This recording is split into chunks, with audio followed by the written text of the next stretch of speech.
Les gars, j'espère que vous allez tous bien. C'est la trêve internationale. On va pas s'ennuyer parce qu'il y a pas mal de matchs intéressants, dont l'Argentine de Messi, dont la France avant la Coupe du Monde, etc. Mais bon, on va quand même parler du Barça parce que c'est la trêve, donc c'est le moment de faire un petit bilan, on va dire un petit bilan des 6 premières semaines de compétition. Je pense que le Barça est très bien parti pour cette saison en Liga et même en Ligue des Champions malgré la défaite face au Bayern Munich qui a fait, je pense, pas mal de mal aux têtes, mais la trêve arrive au moment justement où tu peux un petit peu rebondir, passer à autre chose et revenir en forme mentalement. Le Barça est deuxième de Liga à l'heure où on parle, après 6 matchs. Le Barça compte 16 points, 5 victoires et un match nul. Quand même, 18 buts marqués, un seul but encaissé. C'est évidemment ce 0-0 face au Rayo Vallecano en début de Liga qui change tout, il change tout mine de rien, parce que le Real a gagné tous ses matchs. Et c'est rare que le Real commence aussi bien ses saisons en Liga. J'ai jamais vu ça, je pense que j'ai jamais vu un Real qui survole comme ça tous ses matchs, 8 victoires, 8 matchs, 8 victoires, donc c'est très rare de leur part. En général, c'est le Barça qui commence bien ses saisons. Mais bon, avant de parler du Real Madrid, on va quand même regarder ce que fait de bien le Barça aujourd'hui. Je pense qu'il y a pas mal de choses importantes à voir dans ce Barça-là. On a un Barça qui progresse. Je pense que c'est la première chose à dire, c'est que la progression de l'équipe, elle est très rapide aujourd'hui. Elle est presque exponentielle, compte tenu de l'adaptation assez rapide, même très rapide des recrues du mercato qui a été évidemment colossal, et aussi sur le fait que beaucoup de joueurs qui jouent aujourd'hui au Barça ne se connaissaient pas avant et apprennent tous les jours un peu plus à se connaître et à jouer ensemble. Là, on n'est pas sur du Casemiro, Kroos, Modric qui ont joué ensemble pendant 10 ans et qui, à la fin de ces 10 ans-là, se connaissaient pratiquement par cœur. Là, on a un trio offensif Dembélé, Lewandowski, Rafinha qui ne se connaît que depuis 2 mois, même pas 2 mois de ça, qui ne parle même pas encore la même langue. Malheureusement, ça va venir, évidemment. Là, Ousmane Dembélé commence à parler espagnol bien comme il faut. Lewandowski, on sait qu'il parle anglais. Donc, pour l'instant, niveau communication, c'est pas encore top. Mais ça va venir, donc c'est vraiment le début d'une relation qui commence entre eux. Pareil aussi en défense centrale, que ce soit Christensen, Araujo, Baldé, Marcos Alonso, Koundé, Bellerin. Il n'y a aucun de ces joueurs qui jouaient ensemble avant le mois d'août. Et ça, je pense que personne ne réalise que là, on a une défense centrale. C'est vraiment l'endroit où justement les joueurs ont le plus besoin de se connaître. Leur automatisme, en termes de communication aussi. Parce que, évidemment, les défenseurs sont jugés sur leurs erreurs, sur l'absence de leurs erreurs et non pas sur leur créativité, comme je dis souvent. C'est vraiment les postes où il faut être complémentaires et s'entendre à merveille. Et pourtant, ces joueurs n'ont jamais joué ensemble avant le mois d'août. Il n'y a aucun joueur qui ne se connaissait avant le mois d'août, évidemment. Même pour Baldé et Araujo, qui ont joué des bouts de match ou des matchs encore de manière très épisodique avant le début de la saison. Donc ça va prendre, je pense, ça prendra du temps pour voir un Barça à 100%. Il n'est pas encore à 100%. Le Barça qu'on voit aujourd'hui, il y a un potentiel qui est énorme, qui n'est pas encore exploité à 100%. Et j'espère vraiment que tout le monde en a conscience de ça. Que pour moi, là, je pense qu'on est encore à 40-50% de ce que cette équipe et cet effectif est capable de faire. En termes de jeu, en termes de résultats, en termes de niveau, sur un match ou sur une saison, le Barça n'est encore qu'à moitié de ce qu'il exploite. Clairement. Et pourtant, le Barça réalise son meilleur début de saison depuis 5 ans. Depuis 2017, à l'époque, c'était Ernesto Valverde qui était l'entraîneur du Barça. Et c'était aussi l'époque où Messi reprenait la mainmise totale sur le collectif du Barça. C'était pour l'époque faire un petit peu l'anecdote. Évidemment, le Barça avait fini la saison avec le titre en Liga. Une défaite, elle était arrivée à la 36e journée, je crois, de mémoire. C'était une saison qui était presque parfaite en Liga. Mais là, pour l'instant, 5 victoires et un match nul.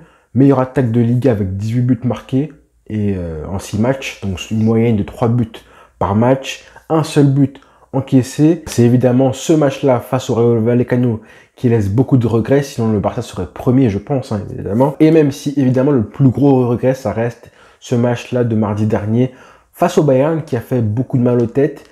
C'est le gros regret, on va pas se mentir, c'est vraiment, je pense, le moment où on aurait pu basculer vers un Barça qui progresse d'un coup, un déclic, et tu lances ta saison définitivement après un match référence face au Bayern Munich. Là, la saison, elle n'est pas encore lancée, d'accord, même si on est lancé en Liga et en Ligue des Champions. Il manque ce match référence, sur lequel tu te bases et tu t'appuies pour des mois et des semaines de football. Là, il faut redémarrer un cycle après ça. Mais bon, au moins, on a une équipe qui joue au football, qui domine les équipes qu'elle joue. Parce que rappelez-vous, il y a un an, on priait clairement pour gagner les matchs, peu importe la manière, pour rester au contact un petit peu des leaders. Malheureusement, on multipliait les purges avec Ronald Koeman. On se faisait tartiner à la régulière par des équipes comme Benfica, l'Atlético Madrid ou encore même le Rayo Vallecano qui avait scellé le destin de Koeman. Aujourd'hui, dans le jeu, moi ce que j'aime, c'est vraiment qu'on prend du plaisir à voir ce Barça-là, on prend du plaisir à analyser la tactique de Xavi. Je pense que tout le monde comprend un petit peu ce que veut faire Xavi. On apprend plein de choses, honnêtement. Qui parmi vous pourrait me dire que là, il n'a pas été séduit par ce qu'il a vu dans le contenu du match, évidemment, face au Bayern Munich? Qui aurait l'audace de me dire ça? Honnêtement, à part évidemment à la finition. Tu peux te dire, avec ce qu'on a vu face au Bayern Munich, que le Barça peut battre n'importe quelle équipe d'Europe s'il joue comme il l'a fait. Encore faut-il évidemment faire preuve de caractère devant le but pour tuer l'adversaire. Et à l'heure où je parle, avec un Real Madrid qui a gagné tous ses matchs en Ligue des Champions et en Liga, et que toutes les équipes d'Europe se prosternent devant ce Real Madrid, le Barça fait figure de seule équipe capable de terrasser et de faire tomber ce Real qui a pris tellement en confiance depuis des mois avec leur titre en Ligue des Champions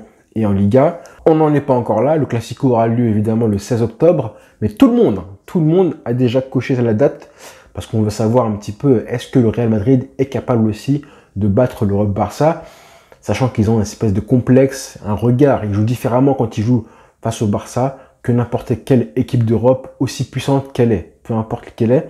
Quand ils jouent le Barça, c'est un peu différent. Et nous, évidemment, ce serait vraiment idéal d'arriver maximum avec 2 points de retard, comme c'est le cas aujourd'hui, pour maintenir la pression sur les Madrilènes. Ensuite, d'un point de vue un petit peu plus individuel maintenant, là, je trouve que Xavi, il a pratiquement trouvé l'équipe type qu'il voulait, à part pour les latéraux qui viennent d'arriver, Marcos Alonso et Bellerin. Pour le reste, il a trouvé l'équipe type. Et il a aussi réussi à mettre toute l'équipe en confiance. D'accord? Ça, je pense que tout le monde l'a compris, que vraiment tous les joueurs étaient concernés, excepté les recrues. Et c'est normal parce qu'elles sont encore à la recherche de repères pour s'installer, s'intégrer au collectif. Je pense qu'il y a vraiment tout le monde qui est en confiance, excepté Ferran Torres et Ansu Fati, qui montrent un petit peu des signes de manque de confiance. C'est un peu différent pour Memphis Depay qui, lui, voilà, on sait qu'il a du caractère pour vouloir prouver, pour jouer un petit peu avec du caractère et être libéré. Mais à part Ansu Fati et Ferran Torres, tous les joueurs arrivent à trouver un rôle à jouer dans l'effectif, dans l'équipe, clairement. Et ça, c'est vraiment important de faire en sorte que les remplaçants soient performants dès qu'ils jouent, dès qu'on leur donne un petit peu une occasion, qu'ils soient performants pour éviter qu'il y ait un trop gros écart entre les titulaires et les remplaçants. Ça, c'est vraiment ce qu'on n'aime pas. C'est normal d'avoir un noyau dur. Il y aura toujours un écart, ça c'est normal. Il y aura toujours un noyau dur de titulaires qui surnagera un petit peu comparé au reste de l'équipe. Mais il faut faire en sorte que ce soit le plus réduit possible. Pas comme au PSG par exemple, ou encore Liverpool. Et Xavi a souvent dit qu'il exigeait autant des remplaçants que des titulaires. Ça c'est important aussi. Donc évidemment, comme je disais, on a tous compris que tous les joueurs étaient concernés par le projet de Xavi du Barça, sont tous en confiance, sauf Ansu Fati et Ferran Torres et les recrues, sauf, évidemment, les cadres, à savoir Gérard Piqué et Jordi Alba, qui ne jouent presque plus, ou plus du tout pour Gérard Piqué. On a vu cette image terrible des capitaines sur le banc face à Elche, enfin sur le banc. Jordi Alba, il était assis sur des glaçons. On est quand même sur une page qui a l'air de se tourner au FC Barcelone. Clairement, la concurrence naturelle à chaque poste, ça empêche, ça ne nous permet pas à Piqué et Jordi Alba de jouer régulièrement. Alors je suis sûr et certain qu'ils vont être utiles au Barça vu le calendrier qu'on a et même en dehors du vestiaire aussi. Je pense qu'ils vont apporter et aider les plus jeunes. Mais aujourd'hui, ils n'ont pas le niveau et non pas la condition physique pour enchaîner avec un calendrier actuel qui va être démentiel.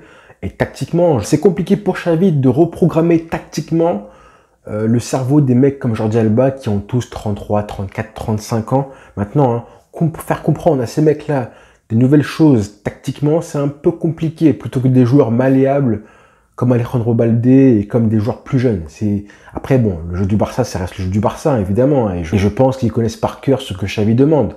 Mais avec les exigences du football actuel, c'est quand même compliqué. Hein. Je pense qu'on voit même que, par exemple, un mec comme Jordi Alba, il y a un décalage entre son jeu à Jordi Alba et ce que Xavi demande d'un latéral gauche aujourd'hui en 2022. Mais ça, on en reparlera plus tard si on fait une vidéo sur les cadres du Barça. Donc maintenant, si on doit synthétiser, parlons du positif. Lewandowski est petit chichi de la Liga. Alejandro Balde est meilleur passeur de Liga aussi. Pedri, comme prévu, est en train de prendre les commandes de l'animation offensive du Barça. Ousmane Dembélé montre sa meilleure version depuis qu'il est arrivé à Barcelone et il est en bonne santé. Pourvu que ça dure vraiment, là c'est vraiment, on est béni à ce niveau-là. On espère qu'il ne va pas se blesser en équipe de France. Il a prolongé, il vient d'être papa, il montre qu'il a les qualités pour être le détonateur principal du Barça. C'est important ce rôle-là. La défense ressemble enfin à une vraie défense solide, un but encaissé en 6 matchs. On a un Ter Stegen qui compte aussi, qui a été retrouvé, un vrai Ter Stegen, qui a offert des points au Barça parce qu'il a été décisif à ce niveau-là. Il a changé le cours de plusieurs rencontres, faut le dire aussi, ne pas le sous-estimer. Peu de blessés aussi, ou presque pas, et ça aussi, c'est un gros point positif. Mais quoi qu'il arrive, avec l'effectif qu'on a, à part si c'est Lewandowski qui se blesse, et là ce serait quand même assez dramatique, on va le dire. Je pense que c'est pas trop grave d'avoir des blessés, ça va arriver malheureusement. Là, Sergio Roberto s'est blessé. Donc pour l'instant, on touche du bois.